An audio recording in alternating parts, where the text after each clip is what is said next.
Cool. Alrighty. So today, the prompt was write a letter to a feminist icon who isn't Angela Davis or Gloria Steinem.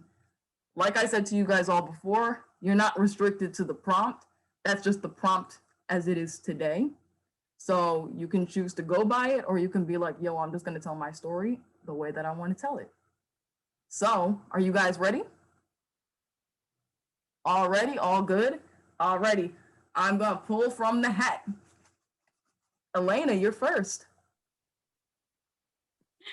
Okay. My name is Alana, pronounced she, her. And the poem's name is A Whore's Perspective. Trembling body, sparkling heels, no one knows how sick she feels. Blurry room, thick coat of dust, piercing eyes, incessant lust. Legs spread wide, smeared pole in hand, queen of Bayrage on demand, $20 by slap dance magic. Looks like fun, yet it's quite tragic. Even weeknights filled with crowd, lost men look into them out, booze addictions, crassness, coke. Dark room filled with heavy smoke, takes her brow and a dress, always eager to impress, letting stock or ruined life, fully robbed of chance to thrive. Downpour of dollar rain, yet nobody is to blame. Velvet drapes, stage dim the lit, every face screams hypocrite. Trained to get reward by force, you exhibit no remorse. When her love can quantify, easy to objectify. Make her kneel, reveal her crutch, all can look and few can touch. Someone's daughter for Christ's sake, precious life dismissed as fake. Tired of screaming, set and right, to escape the heavy plight, hoping to touch heart or two, by admitting that, me too. Crude dissemblance beyond measure, in pursuit of carnal pleasure, sought from human you abhor. Not Madonna, nor a whore.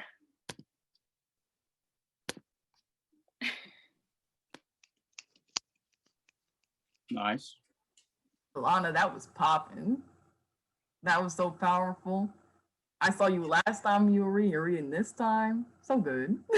Like, so to see new faces who work. I'm gonna pick the next name in the hat. Wait, before I keep going, Alana, did you have another piece that you wanted to read? No, that's it. Oh, okay, beautiful. All right. Javier, you're next. Okay. So the name of my piece is Normal, because everybody wants to be normal. Okay. Normal. I think you should be normal. Be like everyone else and get a job. What I heard was you should be bland. Great buildings and 90-degree angles and the flavor of complacency. I felt the idea suffocating me like a pillow to the face. Normal sucks. Normal never breaks routine and schedules playtime. Normal doesn't take chances and says, I guess that's it. But if I break free and try to be unique, I can be where the wild things are, the abnormal, the different things and people, the radical. Fire dripping gumdrops and field of monster truck rallies. And Dave is a man with a bullhorn reciting poetry nonstop for the past 24 hours. And Dave is awesome. Dave doesn't have a job and Dave is free and he is abnormal.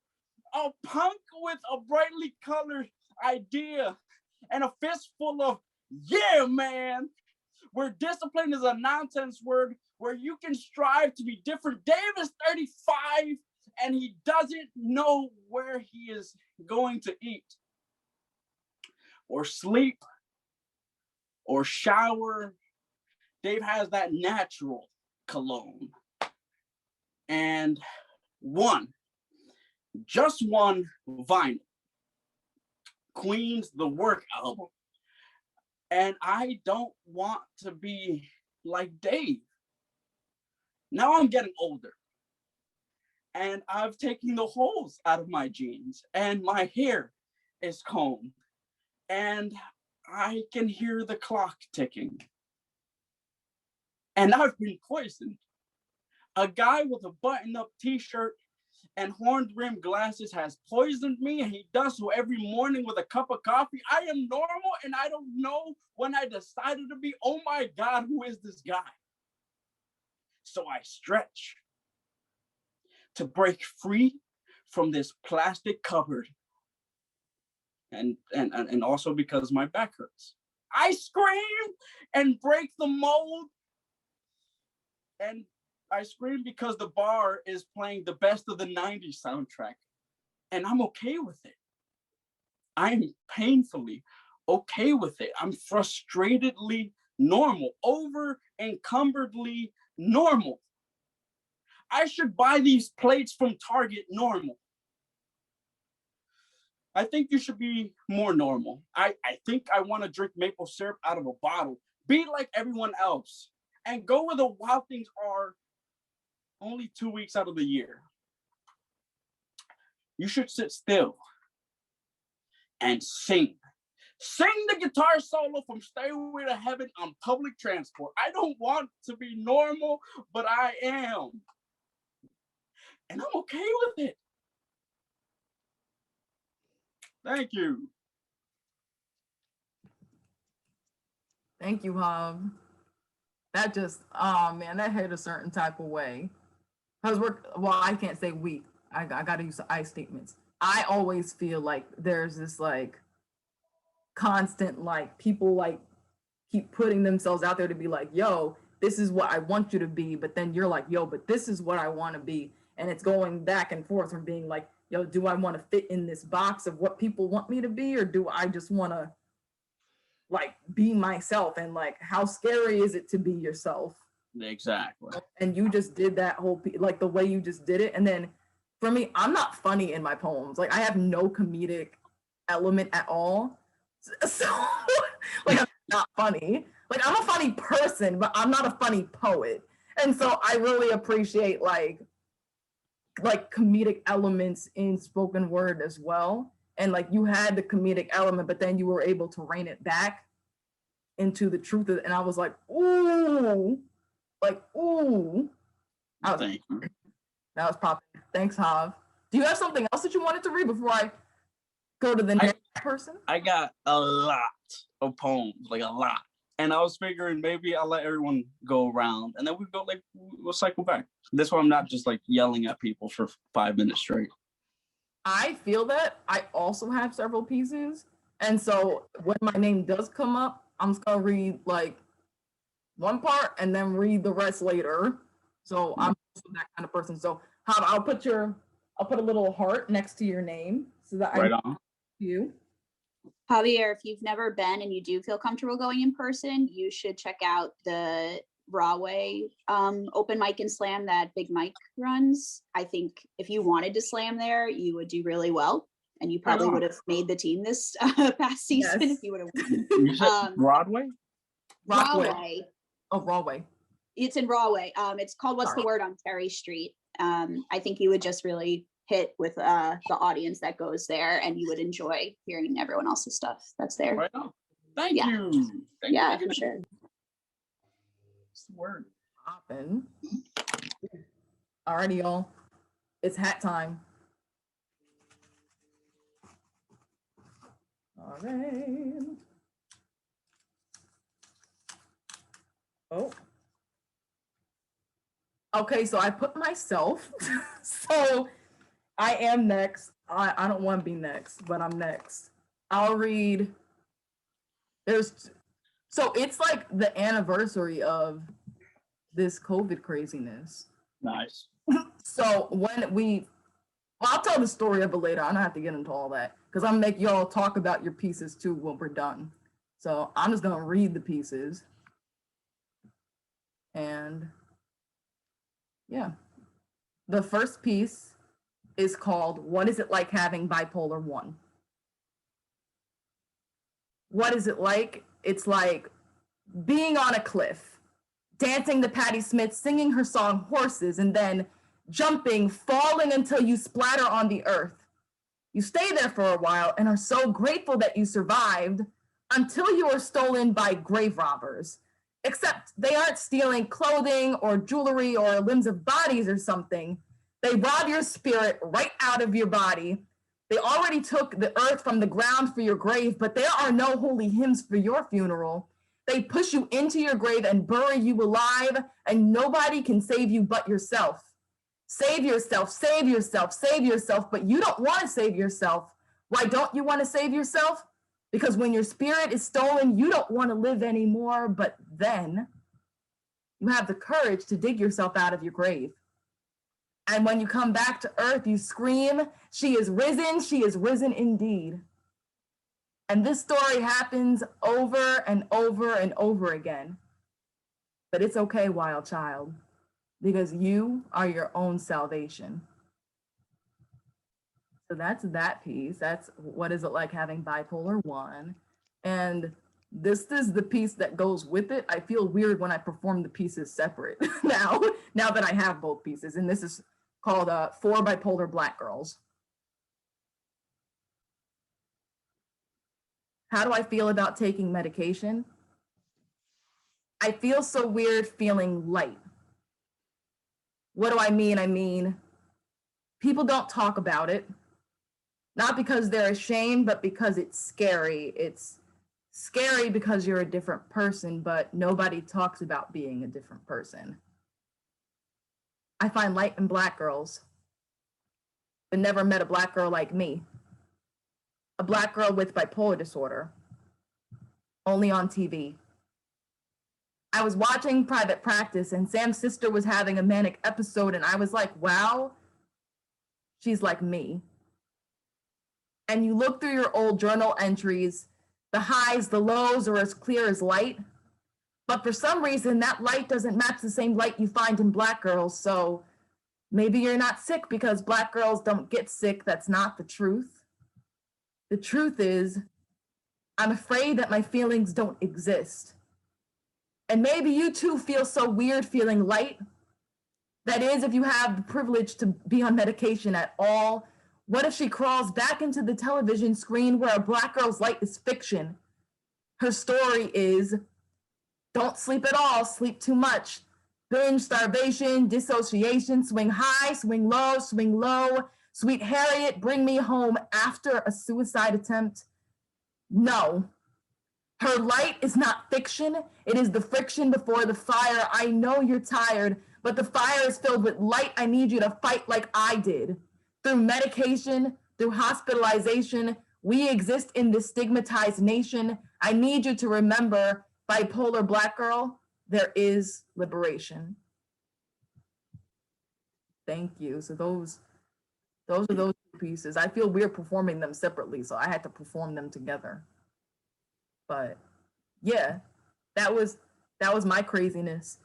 I'm gonna, unless somebody has something to say, I'm gonna pull the next person in the hat. Pause. I like that piece. That piece was strong. I like the pairing between the two. I think that they work well together. Yeah, like it feels weird not performing them together now. I wrote them both at 2 different, like completely different times. Like they're pretty much a year apart from each other, but it's just like mad weird because I was like, I can't perform them separate now. Like it's mad weird if I do that, right? So no, I fully get that. You and I have like spent time together. You know, like I'm in very much the same way. This long rant of 4 poems so that they're all connected. I love it. I'm putting a heart next to my name too because I would like to read another piece. I was hoping there was a person that was supposed to be coming here tonight. I don't know what happened to her, but I know she would have been excited about this other poem. So I'm gonna wait and hopefully she'll come in enough time. But in the meantime, it's hat time. Hat time. I thought something. No, I didn't. Up, Sam. Yeah. Up. Okay, so thank you for reading 2 because I don't feel as guilty now, especially because one of them was something I wrote literally just now as a joke because, you know, and all right, so this first one I have to do because I was told I couldn't. I'm not a poet, but you make me want to write. make me want to explode from this world and see how many different ways I could figure out how to spell the word dying in sidewalk chalk over and over again until you figure out that I'm writing about you. I am not a poet, but I do happen to have a large collection of wildflowers that I've picked and pressed into a book, just so that I could find something that maybe could come close in comparison. I'm still working on it, but right now we haven't gotten there yet. I'm not a poet. I'm more like a rubber ball made out of anxiety, kind of useless, but like it's cool to show your friends, like, look how big this thing got. And that's what I could be for you if you'd let me. See, if I had a million words for you and I, there still would never be enough ways for me to say them so that I can show that there's enough time in my life to break down every part. Truth is, in all honesty, I am many things, but a poet is not one of them. I literally wrote that now because I was told there's no person. I just refuse. Right? Hold on! You just wrote that like what? Like when we're sitting here and you're just chilling, like writing in your Yeah. Look, yeah. How do you? Maybe you should Being have been told free not write. to do something is a great motivation. Right? Like, Yeah, that really is. That was so good. Okay, so this one's an actual like semi-serious one. I don't think I read this last time I was here. I think it's newer than that. Mariah, did I read it? Your ADHD is not, my ADHD is not cute. You did not read that. I know the piece because I know you, but they don't know the piece. So you got to read it. Oh, this one's new. I don't know if you've heard this one yet. Wait, what?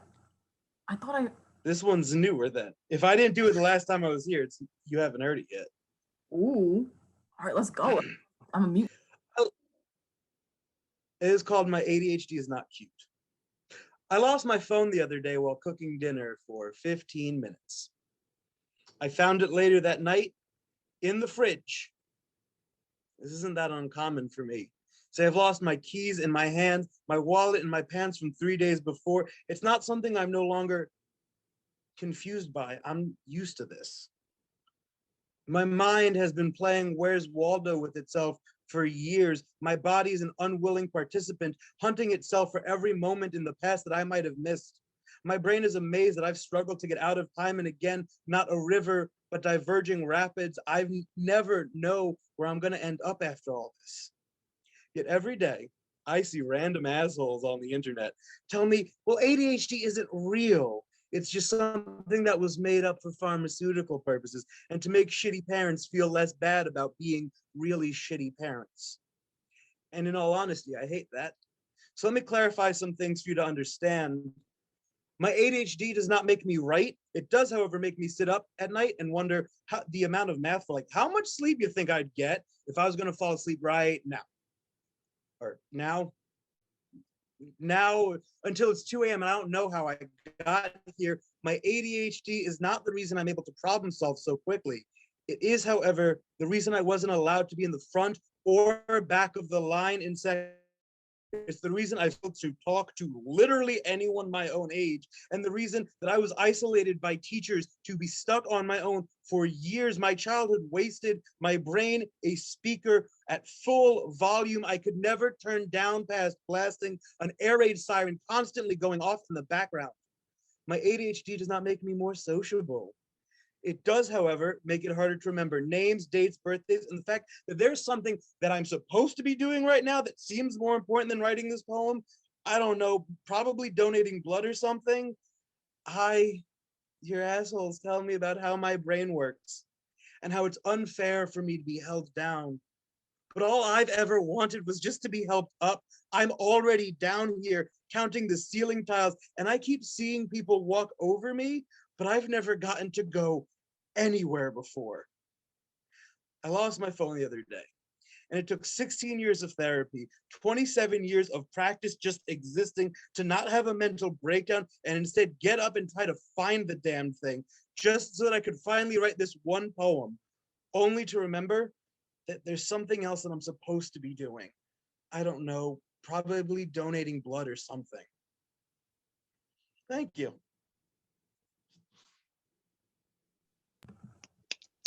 Yo, I resonated with that, yo. When I was real young, I was 9, I was diagnosed with ADD, and and I never went on the medication for it, but like Mothering, for those of you that don't know, I call my mom Mothering. I was with Mothering, and Mothering, like, she helped me to find exercises that worked with me so that I can focus. And I still do them to this day because Yeah. otherwise, and it's crazy how with learning disabilities like ADD and ADHD, it's like they're like, oh no, it doesn't exist. It's in your head. And then with more extreme learning disabilities, they're like, you're overreacting, or you're stupid, or you're this, you're that. And it's like, Mothering told me something when I was very young, when I was feeling discouraged, and she said, you're not stupid, you just learn differently. Yeah. I was a little girl, so like as I was growing up, I was like, I'm not stupid, no matter what these kids say. And like y'all are all around the same age as me. Like these new kids, they don't know this, but it's like when we were young, like it was okay to say the R word, and they would say that you're in the R word class to me and my twin sister and stuff like that. So it's like it's hard trying to find confidence in knowing that you are smart. And that you deserve to learn in all different sorts of environments. And so, yeah, like it's crazy. It's crazy. So I resonated with that poem, Sam, and that Thank you. it's got to be done. Fun fact, that's entirely a true story. Because are insane. Like what? Like Yeah. It's so for those who don't, I actually do have ADHD, and this is the order of how this whole poem went. My friend, while I was cooking lunch before I did actually have to go donate blood, sent me a TikTok as a joke, knowing like it would make me mad, of some guy like talking about this, and it made me mad. But I was watching the TikTok, put the phone in the fridge, and then walked away. So the TikTok was on loop in the fridge, and I could not figure out where I had put it until I walked back into my kitchen and found it and got mad. So yeah, it's a real issue. I hate when people say it. It bothers me a lot. freaking wild. Every single one of your pieces, my dude. Like y'all don't know. Allie might know, but the first time I heard Sam do a poem, he read the jellyfish poem, and he knows how much I love that poem. Oh, that's a good one. If you stick around long enough, I'll do that one tonight. Because that one messes me up, y'all. Yeah, Sam's gonna have to close us out with that one or something, because that one had me messed up. So I'm just gonna put that out there, Sam. I'm gonna put a heart next to your name because I want you to read that piece. Okay. I'm gonna put a heart next to your name. There we go, Sam. All right, y'all. I'm about to shake it up in the hat.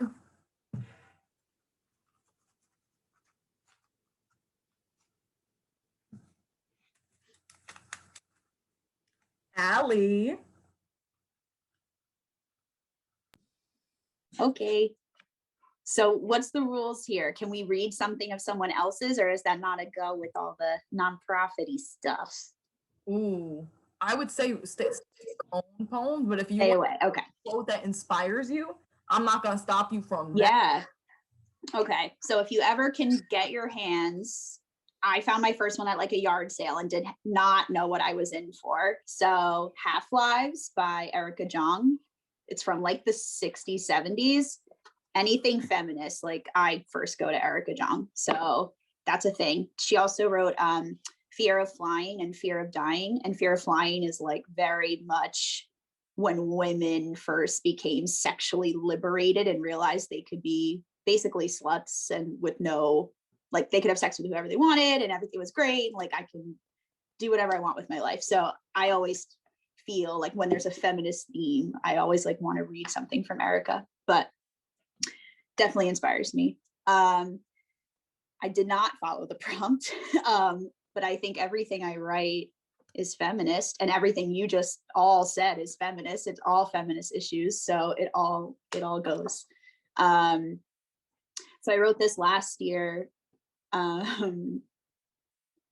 I have December 18th, but I don't think that's true. It's way earlier in the pandemic.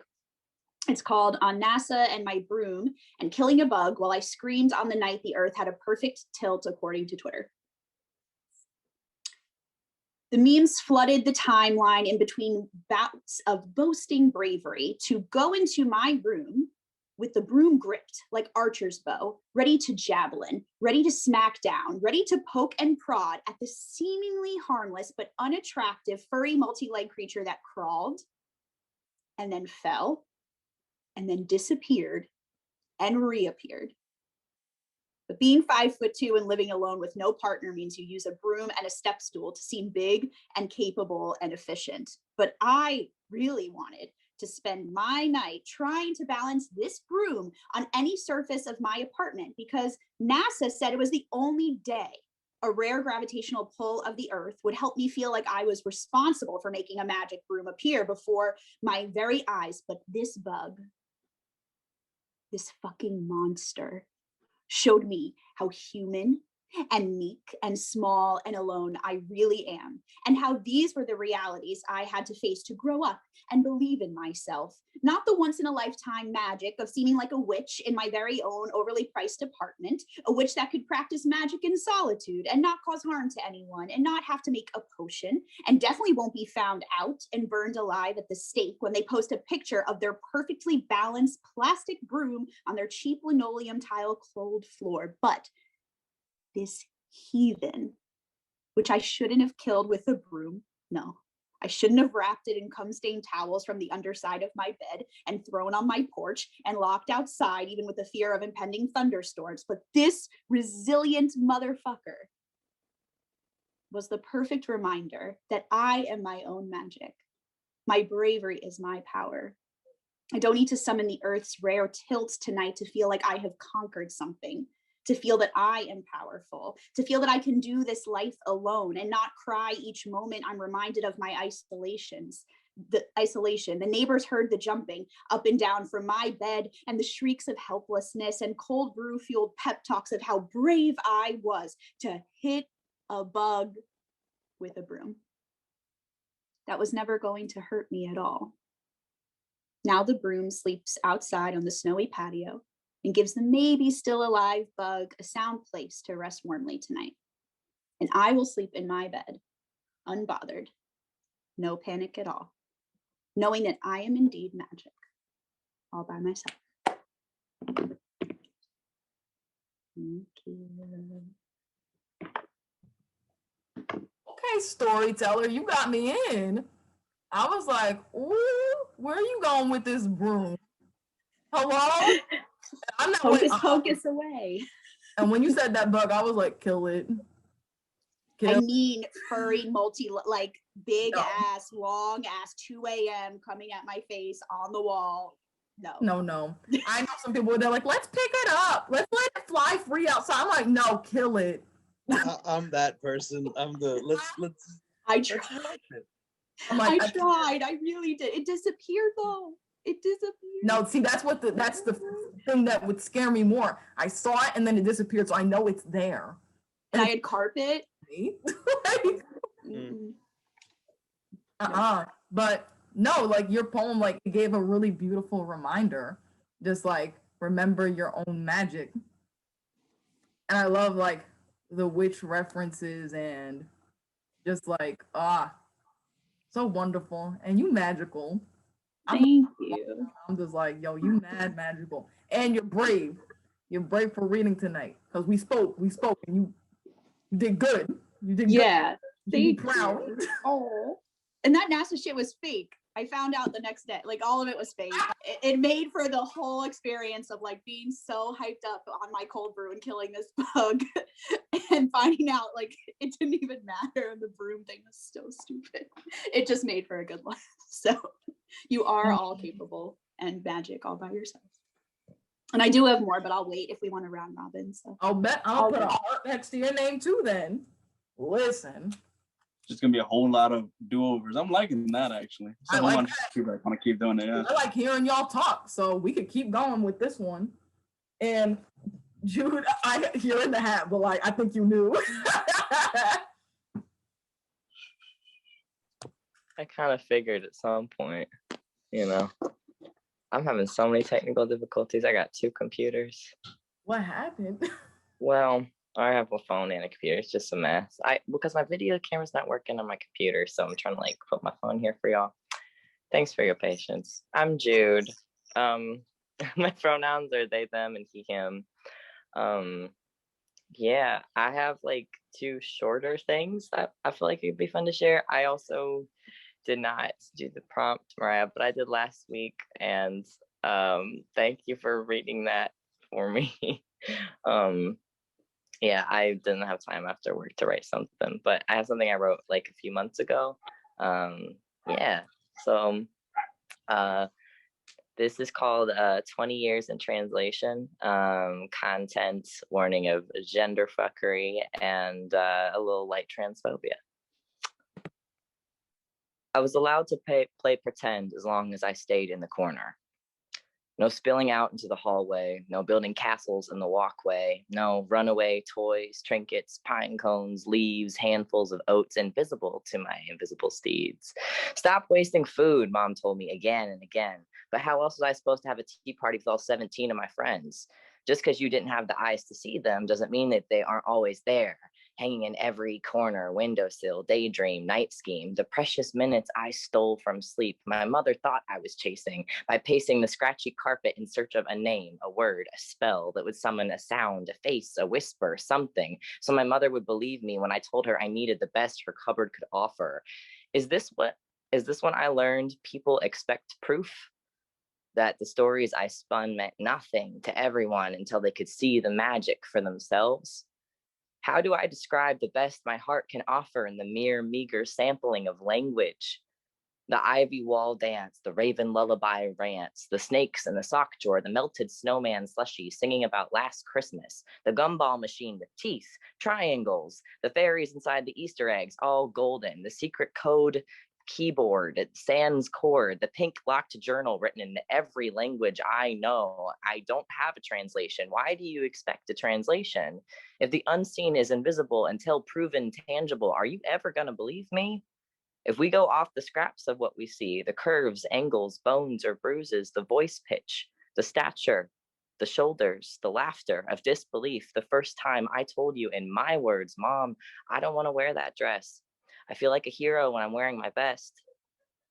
I was allowed to play pretend as long as I stayed in the corner, kept the costumes at home, the names locked in my mouth, as long as it was pretend and never left the house. So that's my little first one. Yeah.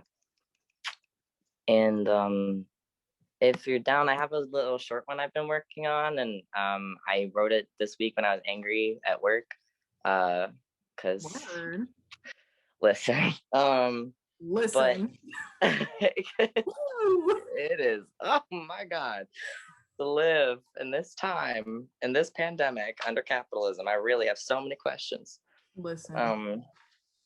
But yeah, I would love to read a short little one after, if that's cool. Word. Do you want to read now, or did you want me to go back? Like, I know, like, pretty much everybody was like, I want to go again. We can do that then. That's cool. Okay. Well, that piece, yo, you hit. Oh my God. Because there was the one line that stuck with me with that poem was like, you were like, yo, trying to prove your magic. And it's like, you don't have to prove your magic to no one. Like, and like, you guys have probably all heard my rant before, but I'm like, yes, I'm a queen. I get it, like, whatever. But if you're trans or gender nonconforming, you're a whole daggone monarchy. So, like, so if you can't see that magic, then, like, they control, and they can go sit themselves on the side. So you don't have to prove your magic to no one. That was a beautiful message. So thanks. Thank you. I appreciate that. Thank you. Jude, I loved all of the imagery that you had of like magical things, but they're also like, there were things that were inside and outside. So like the eggs or bones and so much was like contradicting constantly. And I feel like that's what we as trans and like non-binary people go through, is always like, how are people seeing you? How do you feel inside? Do I feel differently inside now because of the way you saw me? And I felt like that push and pull of all of like those images that you were describing. It was really beautiful. Thank you, Ellie. Thank you. That means a lot.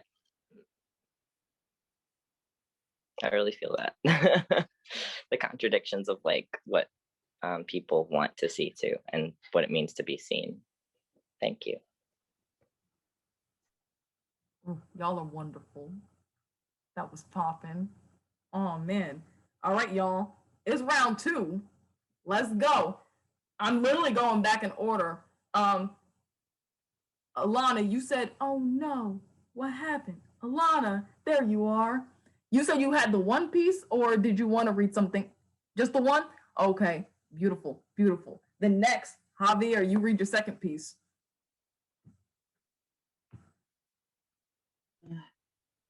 Okay, I'm gonna piggyback on what Jude said about being pissed off at work, because this comes straight from that. Okay, I just want to give a little context. This is a very short piece, but it is what it is. I work nights, and sometimes I am exhausted, working like 2 in the morning or 6 in the morning. And so one thing I do is I get angry, and it helps me. So dealing with that tired feeling is the name of this piece. I will find you. I am pissed. Exhaustion sings, angry and savage rages. Do I am hot. Scolding, I will burn. Flipped tables and a steady rocking. I am fueled. Steadily searching, and my gaze betrays you, peekaboo. The weak looks out of breath. Anxiety lingers with a tight chest. Meet my fist, no rest, no breaks. I am mean. The day may judge me, curse me, push me, and doubt can find me, but I can touch you. Fatigue has a wish to destroy me, kill me, end me, but I am alive. A predator caught in a hostage situation. I am taking chances, and I am taking lives, and I am not going down without a fight. Swinging, alive in the blitzkrieg, passionate and on fire, furious and embodied. Know me for my vendetta, know me for my stare. I am rage, and I am dealing with that tired feeling. Thank you. It's just me slowly getting pissed off. But you gotta understand, I'm just exhausted, just on my 5th cup of coffee of the shift, trying my damn hardest to be alive. And that's now, I think it's a nice poem, but it's a crazy person pacing back and forth at work. And so I think a lot of people resonate with that. I resonated with it. Listen, I have to deal with stupidity. At least I work at a coffee shop, so I have some caffeine. But it's like these customers, I'm like, what are you doing? What is going on? What is going on? And then you got, oh my God, you got to deal with everybody and their mother. It's too much. It's too much. And it's too early. It's too early to be dealing with that too. But yeah. But ooh, oh Alana, okay. Well, thank you so much, Alana, for coming. Your piece was so beautiful.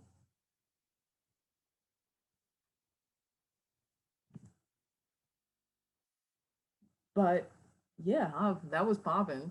I was with it. And I was like, I felt things. So, but yeah, I have myself next.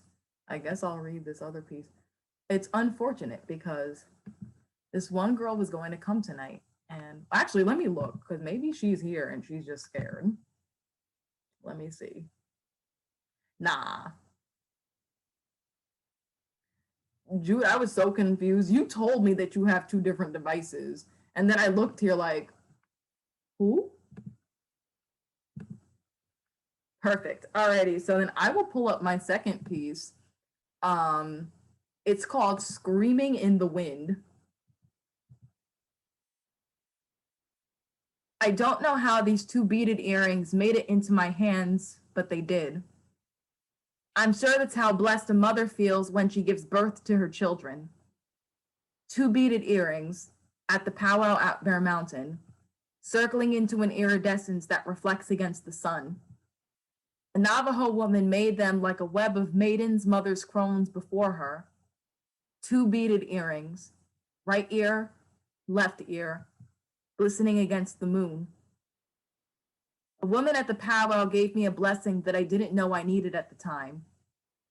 She painted a picture of a girl with a red, white striped blanket and stars on her hair, and that picture went home with me. I went tree climbing, ripsticking, flower picking because I needed to feel reckless, so I recklessly lost one of my beaded earrings at Brookdale Park. Somewhere, I don't know where, I went back to the park at night with the flashlight. The bats, the deer scared me. I'm sure that's how afraid a mother feels when she can't find her child. It's wild. Do you know how many Indigenous women and girls that have been murdered or have gone missing? You're missing everything I've been trying to say. I pray you know I didn't just lose my earring. You're hearing the rawhide drum screaming in the wind. And that's that piece. But that's that piece. Sam, you're next. So again, I wrote a poem because no one wrote for the prompt, and I feel like that's rude. Like, I feel really bad. So I I love just wrote Sam. a poem. I wrote a poem for the prompt, like right now. This person is like one of my favorite humans that ever existed. And we were talking about her in my class. So for those who don't know, I teach English to middle schoolers, and I'm now get to be the teacher that like I wish I had as a kid. And so like my class is chaos all the time, and I love it. And so for March, we were talking about people that are forgotten to history. So this is one of my favorites. And thankfully now this person's getting the credit they deserve, but like they didn't for years. Okay, Hedy Lamarr. Oh, what a bombshell! An A-list celebrity. Every boy's wet dream, the star of the screen. She's got them looks that make you scream. Hedy Lamarr was a bombshell. Well, actually, more like a torpedo, singing fuck on a hopscotch radio wave. She could never get the credit for it. Because how could a young girl be a bomb and a brain? They clearly are not. They clearly were not one and the same, right? They gave the credit to some guy for years because for some Austrian Jewish girl, she clearly had enough, right? Hedy Lamarr, that bombshell, turning men literally to dust. We got Hedy Lamarr, an inventor and the first Snow White, and the reason that we're all here talking tonight. Thank you, mother of Wi-Fi. Hedy Lamarr, a bombshell, a queen, a literal savior of the world. Not too bad for just an Austrian Jewish girl. I love her. I don't know if you know this, but like she's one of my favorite figures of history. So if you don't know about Hedy Lamarr, please learn who she is. She was so much more than just an actress. She literally saved everyone from Nazis. Can you put her name in the chat so I don't butcher the spelling when I look her up tonight? I got you. Yeah, she is the person that Snow White is based on. She is like one of the most famous Jewish women in the world, and for years no one knew who she was, like outside of just being a very pretty woman, and it made me really mad because she was a literal genius. Okay. Headley, whoever put that in, thank you for that reference. Me too. So that even makes it even better. I can't know. So is there a third chance, or should I like how am I splitting this? Can I do another new one, or like what is okay? Yeah, do the new one. You know you gotta read Yes, that I have set up for like the end, so we're good. Okay. I don't remember. Oh, I think this one's just called License, which sucks because I wrote this poem before that one really famous song about that. I don't know what that song's about, but that song came out. I don't know what it's called. Someone please put in the chat. So my driver's license photo doesn't look like me. It's shaggy and long hair with an unkempt beard, an old sweatshirt, and a face that looked like bad sleep. I rarely ever think about it until I need to give it to someone at a bar. The photo always bothers me. It's a reminder that my ex liked me crusty and I liked her happy, so I just stopped cutting my hair. My therapist says that I have a problem saying no. My mom calls me a people pleaser. My friends call me so darn selfless. I prefer to say that I am sick.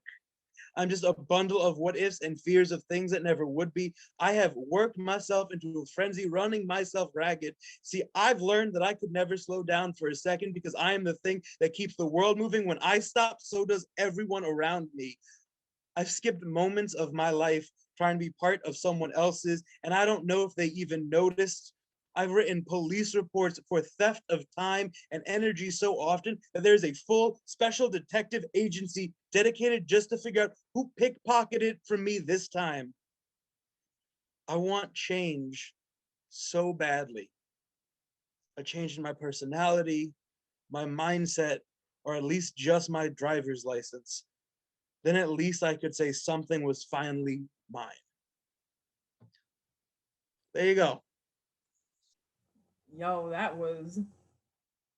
Oh, and whenever your symbolism and your metaphors, whenever you use them, like Jesus Christ, like Thank you. sitting here, like I know you saw my head, because I was just like, oh, Thank you very much. coming to my head when you're talking about the theft. Ooh, I was sitting here like, whoa, so good, so good.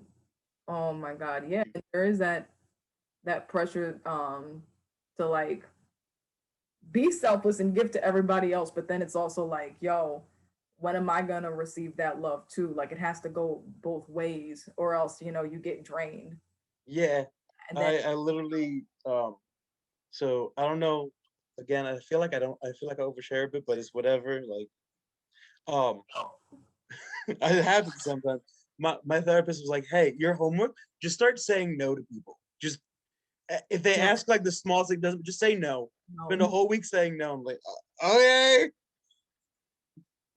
As a result, I yelled at my boss. So Javier, your poem made perfect sense to me.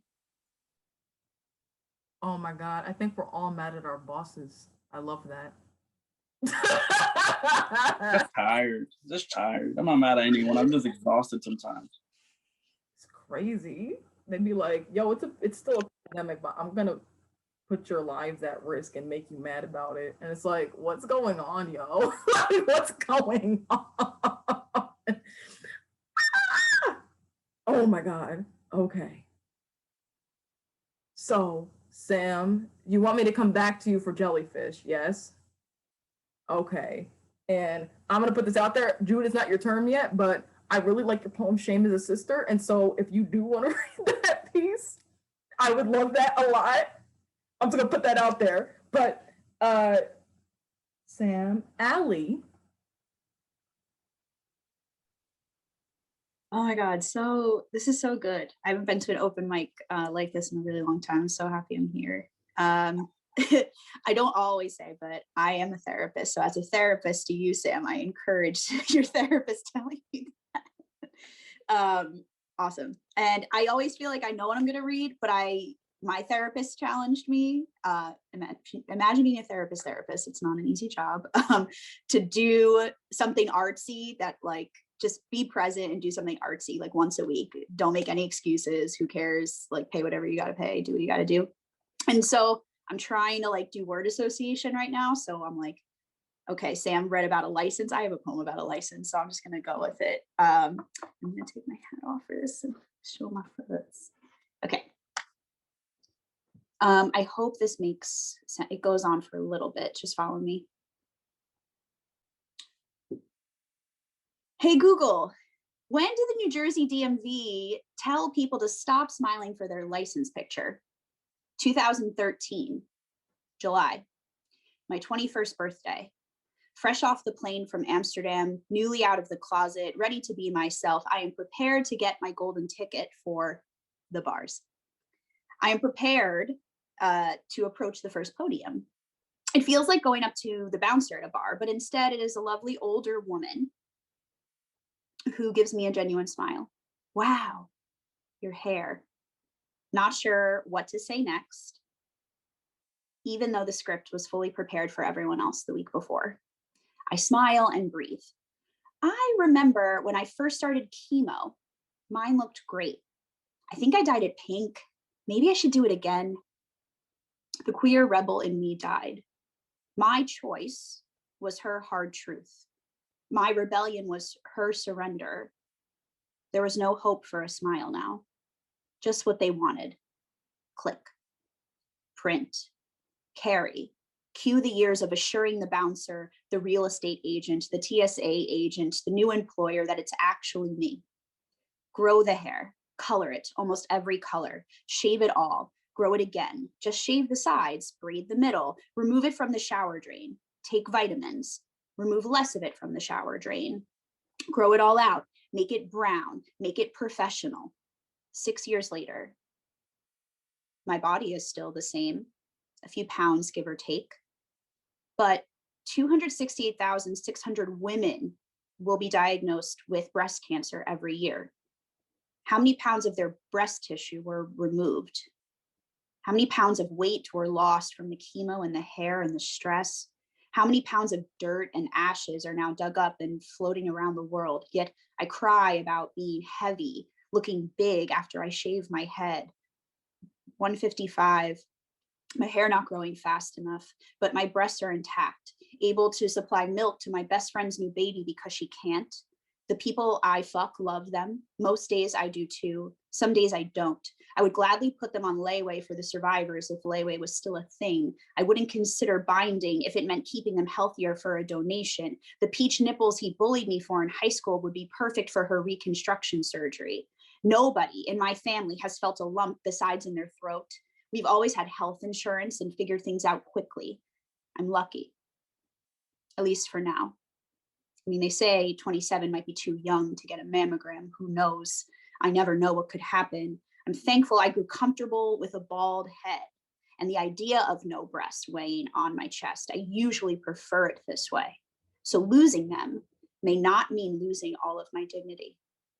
It might be what I want, how I feel my best, how I can continue to carry on. But who can really practice survival before it's time to do it?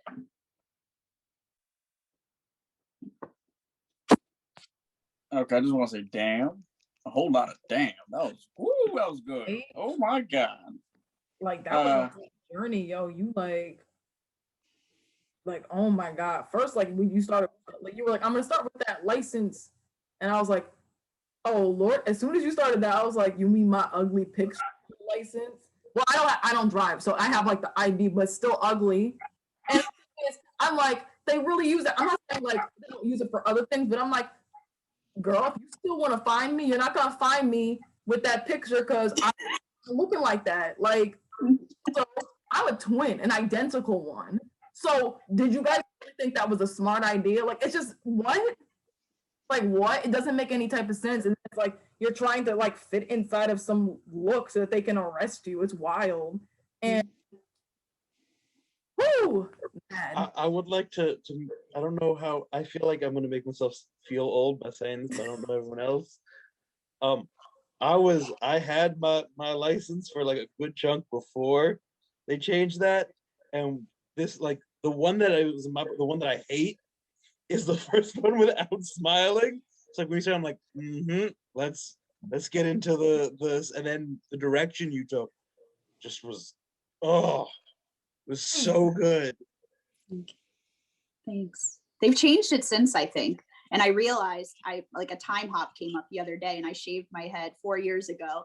And then -4, I was 21. And that's when I first shaved it. Like I cycle. I'm such an unconscious creature of habit. So reading this over and over again is interesting. And I wrote this like the day of, I think it was at Atelier Rosal where everyone posted in the chat where the Rawway open mic is. I was asked to be a part of like a breast cancer, like women's event. And I've been out as non-binary for a few years. And I was like, I have no idea what to write to make sense in this space. I don't know. I don't feel comfortable. Like, I'm not sure. And this came out of me. And I was like, that makes sense. Like, that's the only thing that can make sense. So I'm so glad all of you liked it. Yeah, I like reading that one. That was nice.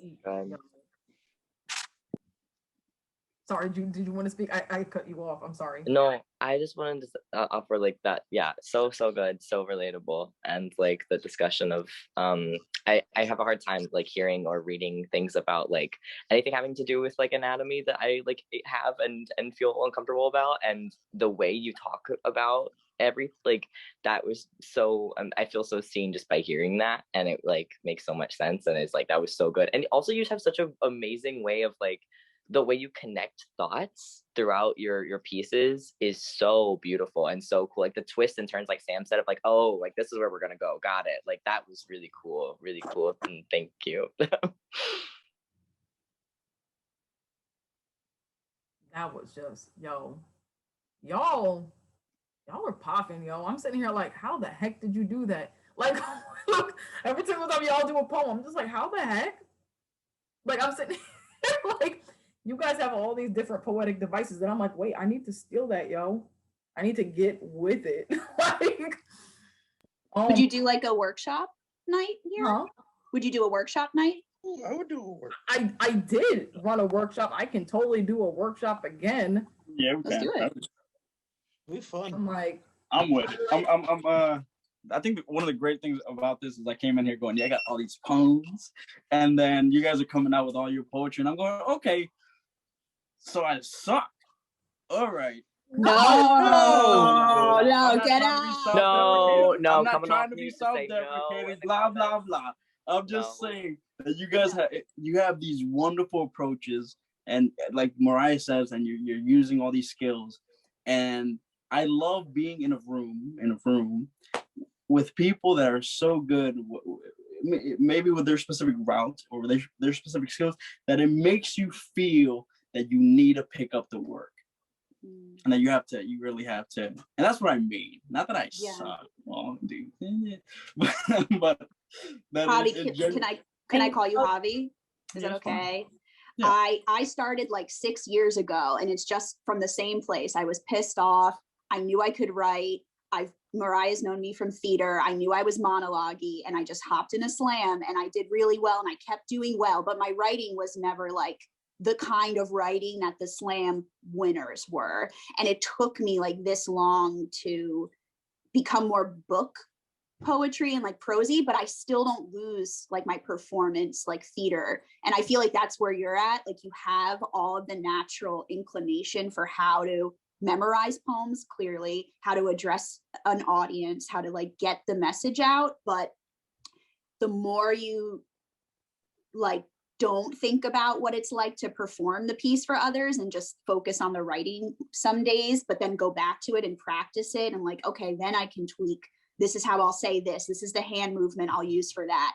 It'll like balance itself out if you keep focusing on both interchangeably throughout your practicing. But don't lose what you're doing for performance, because that's like, it'll be so good for an audience. People will respond to it immediately, whatever you're doing now. So don't change too much about it, you know? I know that I've been like a silent participant in this whole thing, but there's an old saying, if you're the best in the room, you're in the wrong room. If you're the best in the room, you can't grow or learn there. Okay, bye. I'm like, Phoenix? I call Jess Phoenix if you guys haven't met Phoenix. Phoenix, was that all you had to say, or did you want to say more? My brain is a mess right now. Sam has me all inspired, because right now I'm gonna way overshare. I suffer from migraines that are like extra bad during my period, which is right now. But I also have ADHD, and I need to write a piece about the intertwining of those two things, because I'll be sitting here with a migraine where my eyes cannot process light, but my ADHD needs me to stare at a screen or my brain's gonna explode. So I am not in a space where I can make that poem happen, but it's happening. That's Gotta plant such a that great, seed. premise. So look forward to that. Goodbye. Oh, Phoenix. Oh my God, I would love to You? workshop with that. Wow, so many like That sounds images so just came to mind. brilliant. Yeah. Mhm.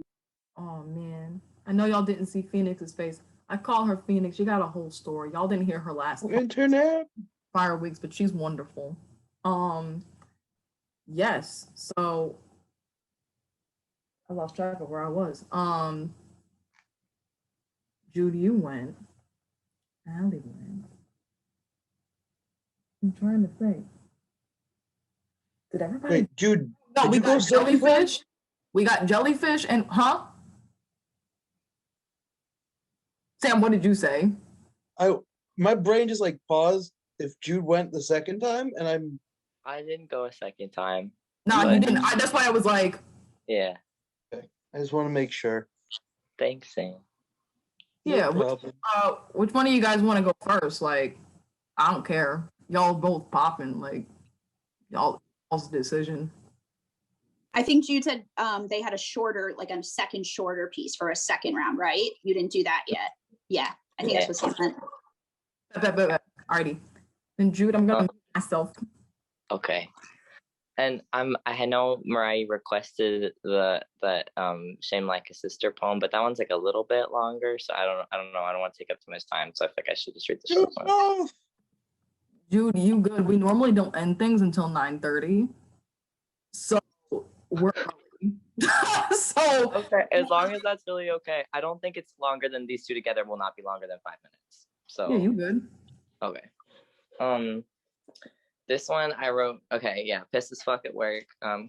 Yeah. And yeah, just talking about that. So, content advisory of violent anger, and things and feelings about it. Yeah, and I want to keep working on this, so I'm totally open to I don't know if we have workshop stuff. I would love to hear like where to go with it, because I feel like it's not finished, but man. I'm in a pressure cooker, crafting a carnal collapsing. Can't breathe or get caught relaxing. It's taxing, tearing apart your body from your heart to play the part of a machine-made man. Man, being human in a metal sweating, self-selling capitalist concoction is fucking exhausting. Even the smell of coffee in the morning, or the sound of an angel softly snoring, or the embrace of a rose in the morning's first light cannot fight the bite of the true sinners, slicing us up for their dinners. You want us to tear each other apart for a seat at this table and then serve us nothing but the sacred skin of our own. I refuse to step in line, break my neck in stride with cannibals who choked on empathy centuries ago. This land is not your land. This land is not my land. This land is not our land, but our ancestors worked firsthand to rip her apart. I don't want a seat at this table. I want the table to burn.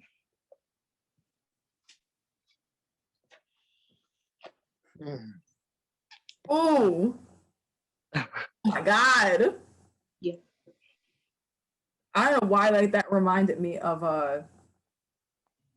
there was, I don't know her name, but it was on Instagram. I'm gonna find it somewhere and send it to y'all privately, because like I was like watching the inauguration and I was like, why are they singing this our land, this land is our land? Like I was so confused. And so this young indigenous girl, she sings her own version of it, and the lyrics that she uses, I was crying. It's beautiful. And for me, I'm just like that's so I don't like that reminded me. I know like I'm making it sound so ambiguous, but I'm gonna send it to you, Ju, though, because like that sounds like in the direction that you were going. For the piece, and I know, like I said, I'm like, I know it sounds enigmatic, like me just saying like, oh, this girl sang this song. But it's, to me, it's that same feel that you were going for. And, woo! Yeah, I'm gonna put it there. I'm gonna send you that. I'm gonna find it. But Thanks for listening. that was wonderful. Do you guys have anything to say to Jude about their piece? I just thought of Brave New World. I don't know if you've read it. Immediately, like just hearing the words like about capitalism and machine and like and taking things apart. I don't know if you have, but my mind was brought back to like high school when I was first blown away. Like there could be a total like dystopia out there. We don't have to be the cog. Like it might be a good read to like feel all that. But then you got into more of like the ancestral piece. So I wonder like more things Mariah was talking about would like make sense to like look into more, hear more poems like that. Yeah. Thank you. Found the imagery to be very powerful, a lot like what Ali said. I think that there was so much there. And I think this is both like a positive and a critique. It ended in a way that I wanted more. Like in my mind, there was like one or two more lines. Like it's like there's gotta be, for my like sake, please. Yeah, I feel like it's not done. So I did, but I was like, I had to go back in, right? Right. Like that was the end of my break. So I was like, I don't know. It's got all this really powerful imagery, and I like that the end makes me want more. But I'm also a selfish creature by nature and would like to know. I love that. What did you want to know? In my mind, the image of burning the table down. What is next? What should be there? If not the table, what is there? And I think that, like, in my mind, that's the direction that I thought we were going to go in. And then we stopped. And so that's my personal take. Thank you. You know, I may be wrong. No, I agree with Sam. I think your pacing though would have made it feel different no matter what. Like once you practice it more, if you want to read it more, if you went slower with a lot of what you did, it might have felt different even at that point. But still, so many people end their stuff with like burn it down or fuck this, or, you know, if you would have left us with something that made us feel more empty or like feel burnt ourselves or like it disintegrated or something. I get what Sam's getting at, but even the pacing would have changed that feeling, I think, throughout. Thank you. Javi, you were going to say something. Sorry, I got so excited. I saw your hand like right here. Whenever I see someone done, I'm like, oh my God. No, guys, I was just here writing stuff on my hand. For others. I'm very happy that I came, that I'm here. Like, this makes me so happy. Sorry, y'all. I was like looking at Philip's message to me. That's not the one. But now I have to find it because I'm so upset that she sings it in a studio, and like the way that her voice hits it. Oh my God! And the lyrics that she chose to. It's on TikTok too, Mariah. I think I know what you're talking about. I'll find it too. I think I've seen she it. posted it like right after the inauguration, and I was like, "You just said everything I'm feeling," and I was just like, "That's just such a good." Oh my God! But I'll find it. But yeah, no, Jude, that was so wonderful. All your pieces make me like, ooh. Oh my God! So. I know we got Jude, you have one more piece, and then Sam, jellyfish. So I'm fine not to, because we spent all this time talking about it. I so appreciate it. I don't want to take up any more time. But thank you. Wrong. More conversations about poems. More conversations about poems. I am so with this, okay? Where else do you get to just this commingling of different ideas and different perspectives that I otherwise wouldn't get? And I can't read so much in the library at one given time. You know what I mean? I'm all for it. Throw more poems into the mix. I'm 100% with this. Yeah. That's what I'm saying. So like. Also, I talk too much, so please, more people talk. No. Wait, what happened? I talk too much. Like, go for it, Jude. Yeah, Jude, if you want to go first, or Sam, if you want to go first, and then Jude, we could go back to Jude. Yeah, that works as either way, whatever you're Yeah. comfortable with. Totally cool with Okay. that. Okay.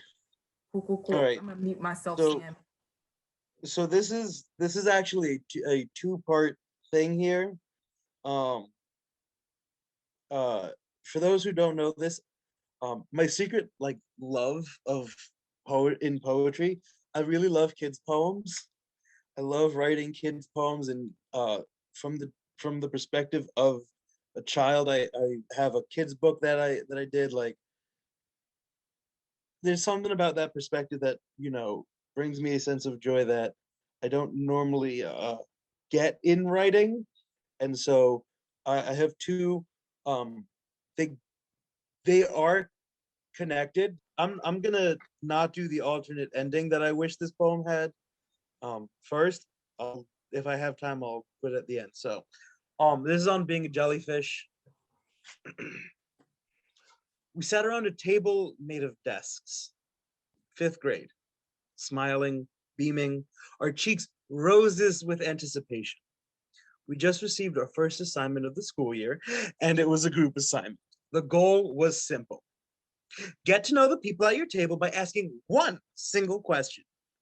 If you could turn into any animal, which would it be and why?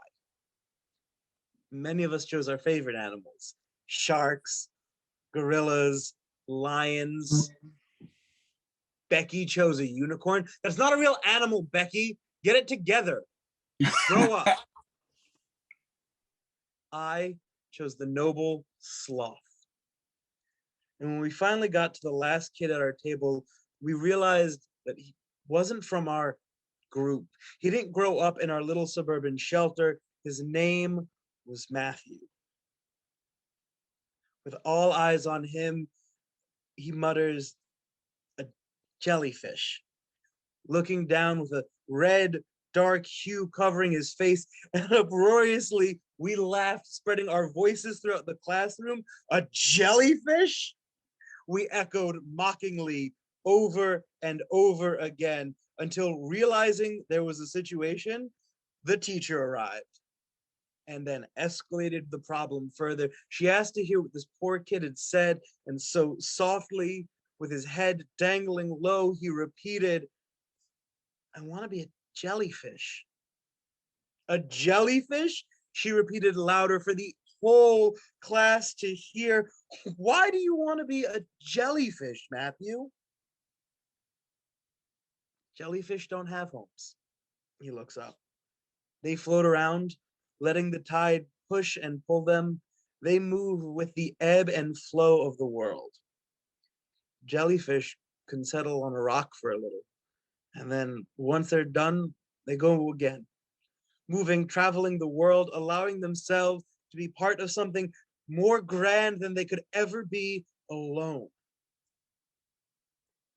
And the teacher stood there, silent, while the rest of us waited. And months before the jellyfish left this rock and moved on in his journey, we don't know where he moved to, but we kept his desk open just in case he ever floated back our way. But the tides don't turn with that much good fortune, and jellyfish never stay anywhere long. Thank you.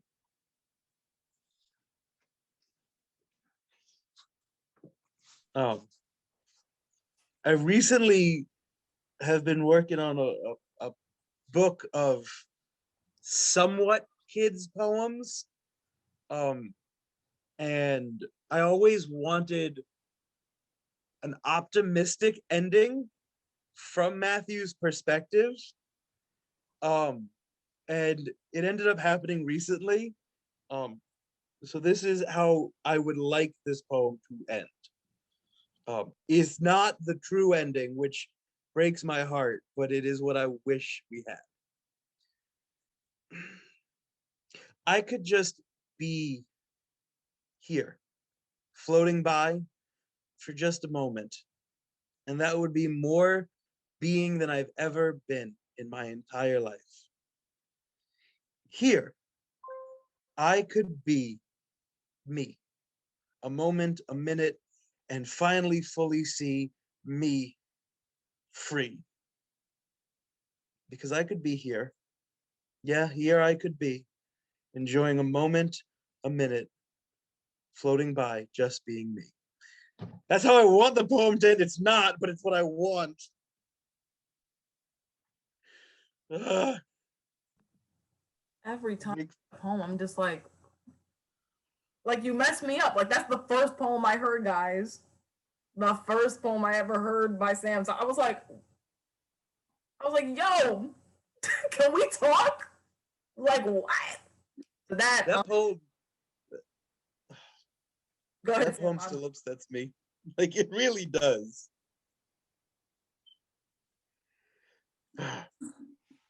That was just ooh. Before I keep talking, because y'all know I will. Anybody else have something to say about the jellyfish piece? Yes, there's just one thing. It's more of an observation, and you are an extraordinarily eloquent person, from what I gather, and I just think it's hilarious that there's this 5-year-old going, "I wish I was a jellyfish," and going off in this beautiful monologue. I was like, "Oh, okay." It's just something I noticed. It wasn't in the voice of a 5-year-old, and not that it takes anything away from the poem or gives anything to it. It's just something I thought made me chuckle a bit. And aside from that, the poem was kind of, well, it just makes me feel so like kind of sad. It's a good poem. It does what it needs to do, right? Yeah. But I've been in that situation in which, where where the idea leads you, and then there's what you want, and it just comes out better from my experiences when you just kind of just allow the idea to manifest itself. Doesn't mean that it's a happy idea. It's really weird because Mariah, you heard that I wrote that poem in like 2016, 2015, something like that. And so like Mariah, you heard it when it was like this fresh new thing.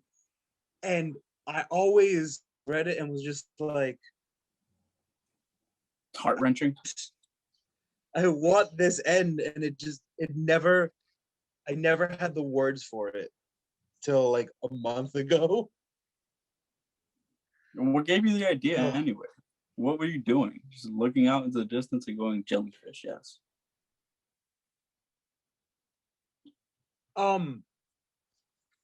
So I moved recently. Fun fact. I'm still in the same building, same town. I'm still in Bloomfield, but I was in a studio apartment for about 1.5 years.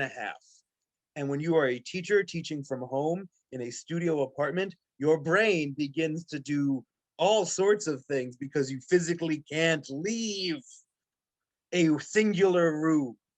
And so I moved from a studio to a 1-bedroom, and the 1-bedroom has a balcony.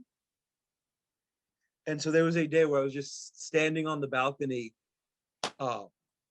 and I was just like, this is like that moment. This is the moment that I wanted. This is it, just being happy to exist. And so that was like where the new end finally came from. The first one, it's 5th grade. We actually did have a new student. His name, I'm not going to say what his actual name was. So we were all like 10, 11 years old, and I grew up in a town where everyone knew everyone. And so whenever you got a new student, they were immediately hated. Like, all right, what are you going to say that is going to give us a reason to think that you don't belong here? And that was like, he straight up said, like, my family moves around a lot. So I'd love to be a jellyfish and have a spot that was mine. And so like, it wasn't as eloquent. I will say, like 10, 11 year olds, we're not that eloquent, but like, he just was like, yeah, I'd love to have a home. And rich suburban white kids are assholes. And they're like, you want a home? That's stupid. You're stupid. You should want to be a unicorn like Becky. And he lived in our town for about 2 months, 2 or 3 months. And like, we felt shitty after he left because we were assholes to him. We didn't like believe him. Sam, I Oh. think. Oh, go ahead.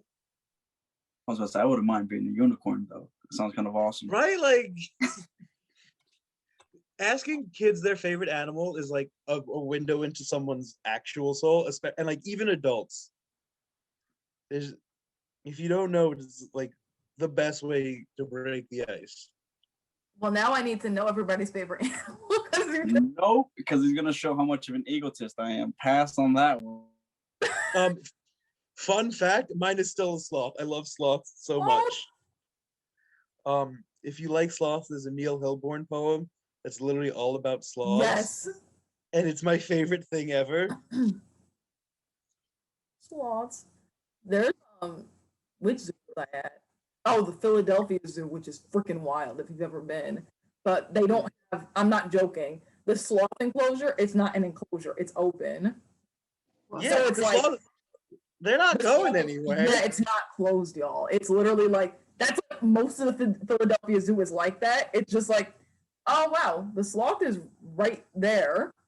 It doesn't like hurt you. It's literally just chilling, but it's just like, yeah, it doesn't care. Sloth. But it's mad close. Like, you know what I mean? Like, I was just like, wow, there's no glass or nothing. Like, the sloth is just chilling on that tree upside down. I don't know how it's taking a nap like that, but it's taking a nap. Wild, you know. So, Kathleen. So, fun fact: the way I actually have it in the book is I do have the poems back to back. They're towards the center, but they are back to back. So you have the original and then the end, like the end I want. So I do like that idea. I just have an image in my head for this whole theme that I couldn't do that. That's exactly what I was gonna say. I was like, Al, you had something to say. Yeah, I mean, this is the first thing that came to my mind. So dumb, but like some of the NSYNC albums, like when I was a kid, of course, it was like one radio song that everyone loved, but I always liked the other songs on the album that nobody really talked about. And I feel the same with poetry books. Like there's always the one that's the title poem that every time the poet is booked, they're asked to do it over and over, and then they get so sick of it. They're like, I really want to read this other one I wrote is really special to me. I really want you to hear it. And there's some of my favorite pieces or songs are like the part twos of things or the reprises or the like continuation. And I feel that way with I was a substitute teacher. I always think about that one little you know what kid that I couldn't stand. It was you. But like the kindergartner, oh my God, he was the terror of the whole class. But one day, like when I just held his hand for a little bit, I felt like I cracked his heart open, and I would never forget him ever since. And I always wonder where he is. Or like clients that I've had since COVID, like the really tough clients that made me cry, that like made me feel like I was an imposter and like shit. I question where they are right now. I wonder if they've died from COVID, or like when they stopped showing up, what happened? Like, did I impact them at all? Did I think about them again? Do they think about me? And I think it's your book, it's your artistic license, like do whatever you want. But people, I think, love bookends like that. It makes us feel really special when we read stuff like that. So don't doubt it. I'm not doubting. I have like, I'm still putting things in order, and like there's so many weird things in this book. Like, so the book is, each poem has a drawing that goes with it. I got as many artists, black and white drawings, like Shel Silverstein style, and I sent them a poem and said, whatever you want to send back, just send. And so I have this like very distinct image, and I'm trying to get it. Because the whole thing started during COVID. I started like looking at it, and so there's this weird. So you know how like in books they tell you, go up, bring this up, and then bring it back down. Mariah, who knows me well enough, knows I'll start up and then bring you deep down into like the saddest place, and then try to pull you back up at the end. And so that's the direction I like this book goes.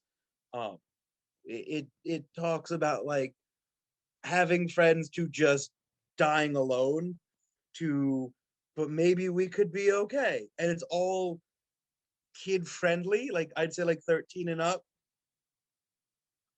Do you feel like you have to end on a hopeful note because it's for kids? No,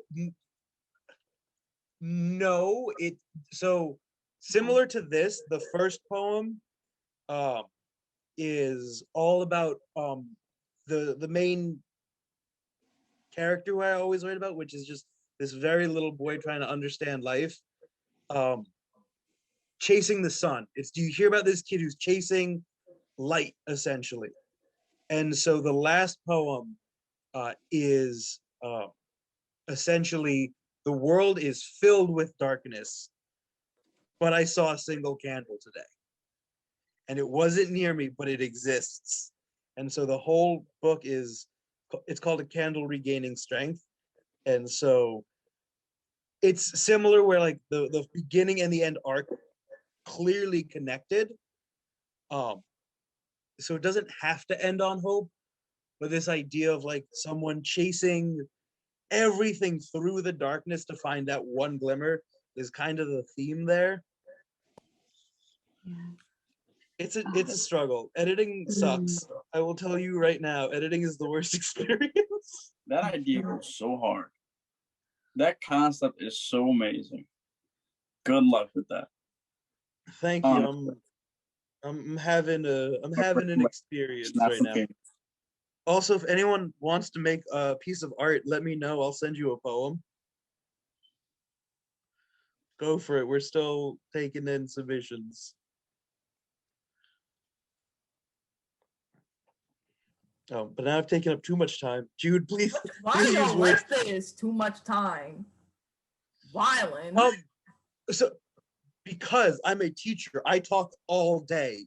In my brain, I am talking look, you see, you froze all day. There we go. We wrote haikus in my class. We wrote haikus all day. None of them were serious. They were all nonsense. That's why you hate editing so much right now. I mean, I did. I edited my kids' poems with them today. They're hilarious. My kids are ridiculous. That's not 6 syllables. Like just over and over again. I think my favorite was one kid goes and just puts like 8 lines. I go, I got it. I go, that's not a haiku at all. But I'm glad you wrote something. Let's try to make this into a thing. If you ever need help writing haikus use the same meter as this exact beat. For any song, you could haiku forever off of it. This is my haiku. I wrote it right here. And now, oh look, it's the end. I'm dead.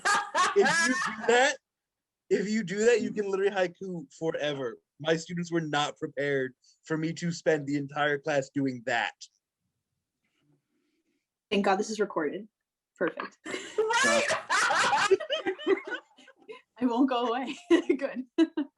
Yeah, you can always use that. I got it from a YouTuber, so I'm not gonna take full credit. All right, hold up, time out. I got a haiku. Uh-oh. It's not mine. This is one I heard, and it just makes me laugh. When before COVID hit, and I was always going to New York to either pick up a class or some audition. You get frustrated because the bus leaves you sometimes. It just is what it is. Such is life with the here and now. So the haiku is, bruh, I swear to God. Oh no, go on. Bro, I swear to God. Why I'm forgetting it now? I had it a second ago. It just left me. Oh yeah, bruh is about the bus driver. Bruh, I swear to God, let me catch you in the streets. I swear to God, bruh. That's all it is. It's some dude having a conniption about the bus leaving him. And I've held that haiku close to my heart, and I still use it anytime the bus leaves me. If you've never gone for a bus before, you haven't lived a full life. Just look at him when you get on. All right. Okay. Like at least with this other, you're like, okay, and other one's coming in like 10, 15 minutes. A bus, you gotta wait a whole hour. Oh no. Do it in another country with another language and like 3 bags in your arms. Oh gosh, no. The L or the F. Oh, I'm sorry. In order to, if you had to get to Midtown, do you take that? But I don't know which part of Brooklyn you're at. I take the L. Oh, so yeah, no, the L's not coming. The L always like doesn't show up, and then I'm like, it's been fast during the day for me for work, but okay. I was like, I don't, like the L's one thing, the M is the mystery train. I never know if it's coming, and when it does, I'm like, where are you going? Like, back when I worked in the city, I lived on the Q train, which every so often, if you're not paying attention, you're jumping on the N and you're going in the exact wrong direction and you're screwed. Oh, like you'll be an autopilot, see the train, hop on and go, well, shit, guess we're not going to work today. Oh, bet. Jude, we're closing like 8 minutes, so I want to hear that poem before we skedaddle. You got it. You got it. Just wrote something before you go, Jude. Just wrote something in the chat. Ruth Bader. Damn. You wanted Philip out here with facts. Oh, that was lit. Philip, what? You messed me up.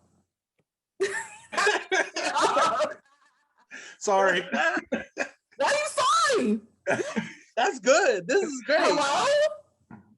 That needs to go up on my wall.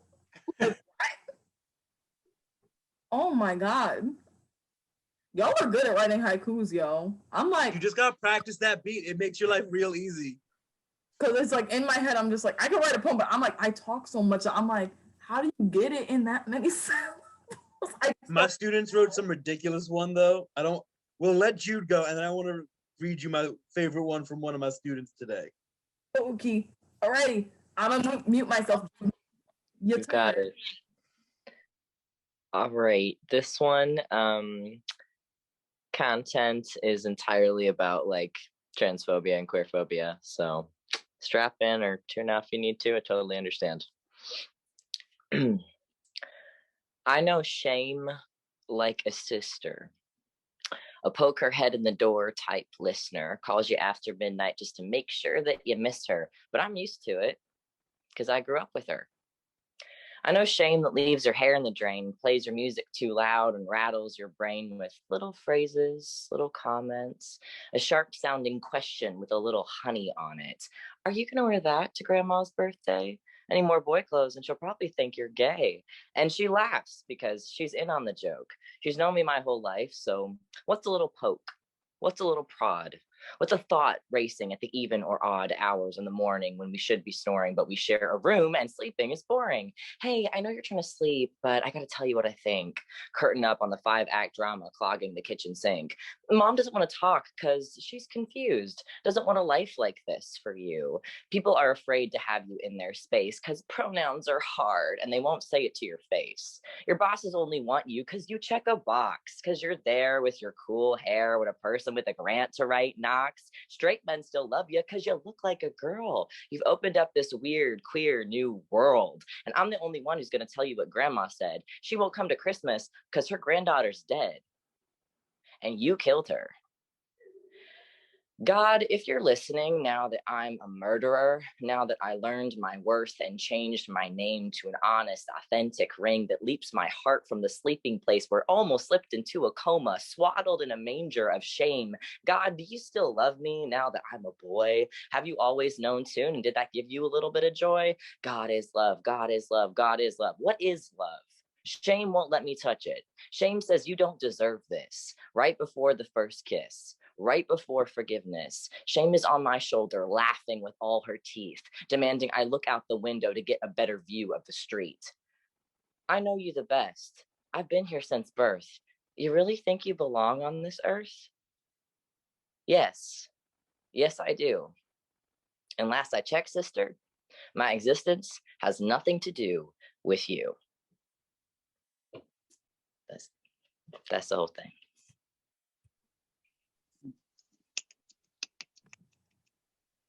I was like, yo, I had to request that, yo. That was in my heart today, and I was like, yo. That's really a wonderful way to just end. I was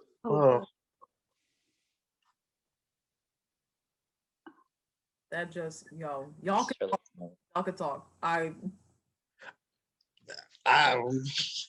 Right. Like, thank you for listening. I know it's a lot. That ending. Wow. Oh, sorry. no, Allie, go ahead. It's perfect the way it is. It's so good. I talk about shame so much. I love like the idea of connecting imagery to it. And I wanted more about like the drain, because you said murderer, and I thought of like someone washing their bloody hands in the sink clean and like it going away and like never coming back. I don't know. My brain started going there, and I was like, I wonder if you just did like all shame and transphobia imagery just over and over. I'm such a fan of like the way you did it though too, like the rhyming of it, and like the anger, you needed to get that out clearly, like that was valid, and that's why it felt that way. I just, if you were to like write more of it, you could go so many directions with like what does shame look like, what does it feel like. That just kept coming up as you were reading it. It was so well done.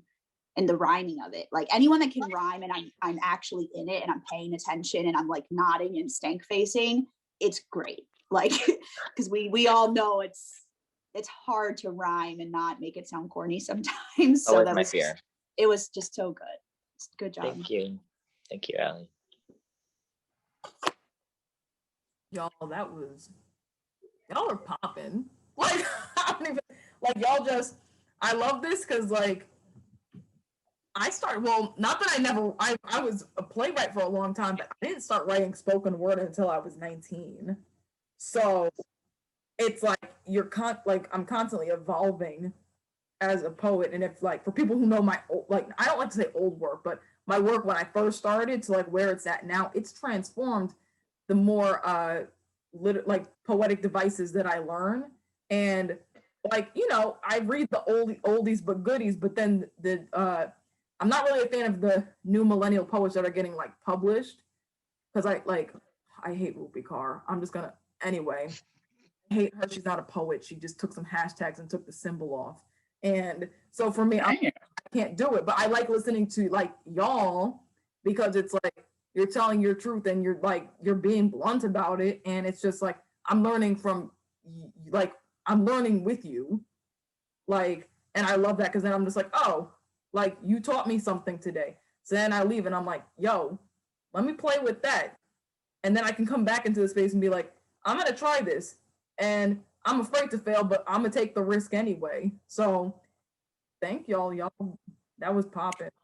I am going to close for the evening. But we are doing this next month, and I expect y'all to be there. So I want to hear new pieces. I don't know what the prompt is yet, y'all.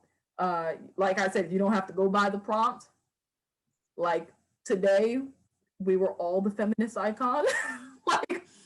like we didn't have to write the letter to the feminist icon. We were the feminist icon. So yes. So what is the date of the next one? That's a good question, Jude. Kathleen, are you there? I was just looking at the calendar. Yes, hold on. We have another metamorphosis on the 16th. So it is the following week, whatever that is, the 23rd? 23. 23rd? Yeah, Cherry. yeah, April All right, 23rd. Then the 23rd, I'll inbox you guys just as like a reminder, like we leave tonight. That'll be the 23rd. 23rd. You guys are amazing, and I'll see you guys next time. Keep writing. Au revoir. There you go, Kathleen. There's